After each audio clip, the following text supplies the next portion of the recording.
Brianna Stewart told reporters this weekend that her goal is to get back by her birthday, which is 2 weeks from today. So that is a little bit of time. I've heard that she's actually tracking really well and that thus far she has not had any setbacks in her recovery. So hopefully Brianna Stewart can be back by her birthday in a few weeks. But there is some more good news, I think, coming out of New York. Kennedy Burke is expected to return tonight after being out for the last 2.5 weeks with a calf strain. So that's one more front court piece back for them. And I think if there's any silver lining that they can take from Brianna Stewart being out, from their front court being so thin, it's that they've been able to really get Emma Meesseman some reps, some playing time, and it's really allowed her to get acclimated to this Liberty system in the second half of the season. Alexa, I was just going to say, she got her birthday present early. That's Emma Meesseman. It's wild. She is averaging in her 5 or so games playing with the Liberty 14 points, 5 assists or 4 assists around there. She's shooting 50, 87. This is someone who was a WNBA champion, a WNBA Finals MVP. She just dropped 24 on 9 of 15 shooting from the field, plus 9 rebounds and 4 assists. Emma is the ultimate gift to a team that is the defending champs, that also acquired Natasha Cloud, that also has great depth, that has JJ healthy, and they're just waiting on their MVP. They're all everything, like the rich get richer. Depth is always a good thing. Thank you so much, Alexa. You always have the best insight. Appreciate your time. All right, now, Shanae, huge news came out of Valhalla on Monday. Is that how you're going to say it? Giant purple. Valhalla. A giant purple egg hatched prior to Valkyrie's practice.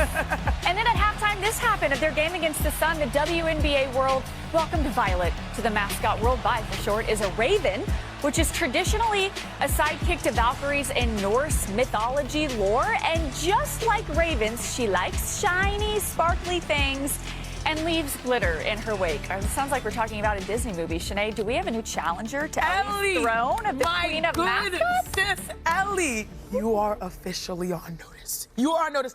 Also, Ellie, you are the blueprint because you kill tunnel walks. So fabulous. You got the bag. Let me have the bag. Where them fans at? The fans love to come and see Ellie.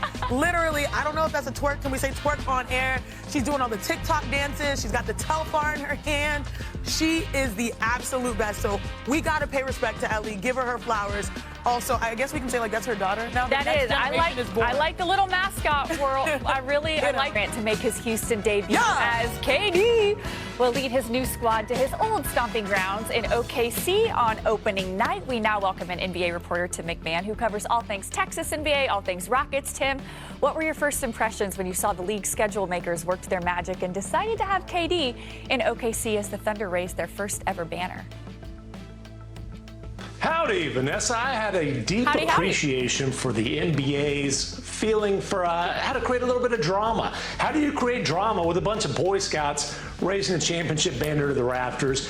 You bring back the guy who spurned that city almost a decade ago. And look, Kevin Durant's free agency departure has kind of loomed over the Thunder franchise for years now. They got out from under that shadow last year. Obviously, this is about Shai Gilgeous-Alexander and the Thunder, a championship team, perhaps a dynasty that's blooming in Bricktown. But look, even Game 7 of the NBA Finals, what was the biggest story of that day? It wasn't Game 7 of the Finals. It was Kevin Durant being traded that morning, kind of his pursuit of happiness continuing now to a 5th stop of his NBA career. And where better for that edition of Kevin Durant's career to begin? Where it all began, back in Oklahoma City, and they're finally celebrating a championship there. However poetic opening night may be, do you think it's going to serve as that closure for the Thunder organization and their fan base? I mean, this will be one heck of a litmus test. Is this going to be about the angst of Kevin Durant or the celebration of Shai Gilgeous-Alexander, of Jalen Williams, Chet Holmgren, and this team that just reeled off 68 wins, just won a championship, has a chance to potentially be a dynasty if they are ever going to not forgive, but kind of forget about the anger towards Kevin Durant. It will be on this night. Having said that, I'm not sure that he will ever be fully forgiven in Oklahoma City. I'm not sure that number 35 will ever be up in those rafters alongside that championship banner. Might I add that Steven Adams and Jeff Green will be there too? Maybe that'll soften things up a little bit. I don't know, Mark, do you think the bad blood is there to stay? It's time to let it go, at least from the Thunder franchise. I don't know that the Thunder fans are going to let it go anytime soon. But like, I covered Carmelo Anthony his first 8 seasons or his first 4 seasons in Denver, and that bad blood has never like went away. And now it looks bad. Carmelo's going into the Hall of Fame, and there's still not an olive branch between him and the Nuggets. And I remember seeing Vince Carter tear up when he went back as a player to Toronto, and they healed. Melo never got that. So what do the Nuggets do now? You know, now Joker is wearing his jersey. He deserves his jersey to be retired there. He's one of the top scorers of all time, and I think the Thunder need to get ahead of it. Do some things to make Durant feel good about his time there. He won an MVP. He led them to their first finals. He's going to make the Hall of Fame. Be the bigger person and get him back into the fold. Be the bigger person. Asking that fan base that was in their feelings. Thunder as an organization to be the bigger. Oh, you're saying that they're not the fans. No, good, not the fans. Good clarification. Kevin Durant is a legend of the game. One of the 3 players that we are celebrating. Yesterday, I called them the trifecta: LeBron, Steph, and KD. KD coming back, I don't think it'll be welcome arms, always cheers, but it is momentous because it showed that the franchise has turned the page. They won a championship, and now turning the page maybe allows you to appreciate the past, and having Kevin Durant is great. The one thing that I love about this game is not just, you know, what's happening outside the lines, what's happening within the lines. These are 2 teams that will compete for championships based off of their construction for the years to come. The Rockets finished number 2 in the West, and they added the piece that mattered, the one that will help boost their offense. They already have Ime, they already have the defense, they have maintained their young core, which includes an all-star in Alperen Şengün, and now you have the generational player that is going to hopefully bring them to the promised land. But the team that is literally trying to stop them, we get them on night 1, when they get their rings, when the banner drops, when you have the MVP and SGA, when you have these rising stars of Chet Holmgren and obviously J-Dub. It could not be a better situation, but I do think that there is some kind of absolution in the fact that this is the only franchise, like this is the first time the franchise has a championship since Seattle, you know, ever since it moved to OKC. So there's some peace there, but I don't know if the peace is gonna like mean KD is gonna be crying. I don't think KD's gonna. I don't know that KD's gonna be shedding tears, and the NBA schedule makers definitely have a flair for the dramatics. That is for sure. All right, bringing it back to the here and now, the Rockets made a big splash trading for KD, but despite Houston being eligible to sign Durant to a 2-year, $118 million extension, no deal has been reached. So, Tim, I'm going to bring you in on this. Why do you think Rafael Stone and the Rockets front office are holding off on this?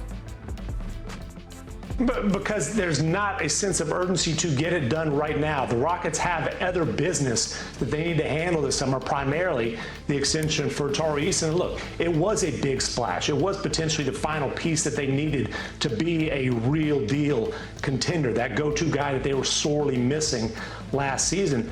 Big splash, but they didn't push all their chips in. They were very patient as far as the pursuit of a trade for Kevin Durant. Matter of fact, I wouldn't say they pursued it. They waited till the price was at a value that they felt was comfortable for them. Kevin Durant's their best player. He's not necessarily their priority, and that's not an insult to him.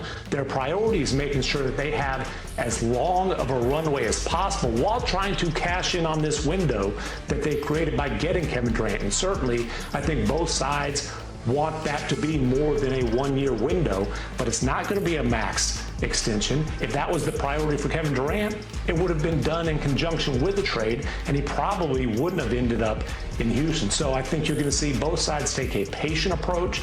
They will work together. But again, I don't think this is an urgent situation. And even if they get to camp, even if they get to the start of the season, if it's not done, I don't think you're going to see panic from either side. They want to work together. They want to position themselves to win a championship. And the Rockets want to be positioned to contend for championships long after KD has hung up his shoes.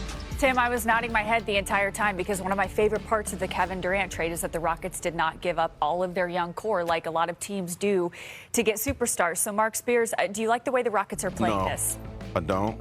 I remember what happened in San Francisco, his last season with Golden State. The longer it takes, or if it doesn't happen, it's going to be something that's going to be talked about every day. And that's just how us as the media are, and Kevin answers questions. And I know it was a nightmare for Kevin and the Warriors his last season at Golden State, and it caused a lot of stress for him. And if this kind of action returns to Houston, I think this kumbaya that y'all two are having about how amazing the Houston Rockets are going to be, It's going to be a cloud. It's going to be, you know, Kevin is honest. He holds his emotions on his sleeve.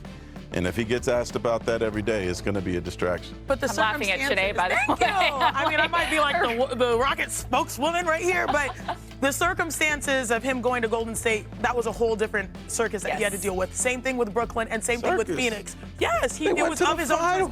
No, but what I'm saying is that when he first went there was a lot of criticism on him going. Okay. This is a different circumstance. Right. Going from Phoenix now to Houston, you can just tell. I saw him recently a couple weeks ago, like, he's in a good place. Now it's just playing basketball and competing and trying to win a championship again with a new core. And he and Ime getting along so well. He and Rockets assistant coach Royale Ivy being very good friends. But we are 100% on the same page. Money talks. For sure. Thank you so much. They're looking at that 2027 with Thompson.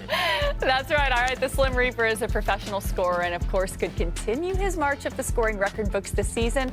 KD could end up as high as 5th on the NBA's all-time scoring list by the end of next season if he plays in 70 games and averages 25 points a night. Here's summer vacation, baby, and let's just say the NBA world, they've all been having a good time. First up, the GOAT, MJ. The NBA legend's fishing yacht, Catch 23, landed a 71-pound white marlin and a second-place finish, just 1 pound shy of the $3.9 million first-place prize. Shanae, first of all, you know that 1 pound is killing Michael Jordan. Yeah. Where would fishing with Michael Jordan rank on your bucket list? Well, if he got 1 more pound, I'd split the prize money with him, so very high. That's awesome. Next up, a 71-pound marlin? That's a lot. Also, I love that his yacht is Catch 23. That's awesome. Next up, the main event. Play on words there. A giant corn maze depicting Cooper Flagg was created near his main hometown. Flagg's family and friends helped create the 5-acre maze. Mark, do you love corn mazes? Do you hate them? I'm from Indiana. I love them. I hate them. I have bad nightmare memories. I was in Paris, Disneyland last year, and I got stuck in the Alice of Wonderland maze after the Olympics. I'm yelling sortie, which is French for exit. I'm just lost, man. Somebody took video, which was cold-blooded of them to do, and it was raining. It was raining cats and dogs, so you got I lost eventually got out. In a corn maze at Disney World. That's truly incredible. All right. Next up, here's James Harden with live streamer and content creator Lacey. Take a listen. Out of every teammate you've ever played with, if you could give your best starting 5 that you would want? Whoa.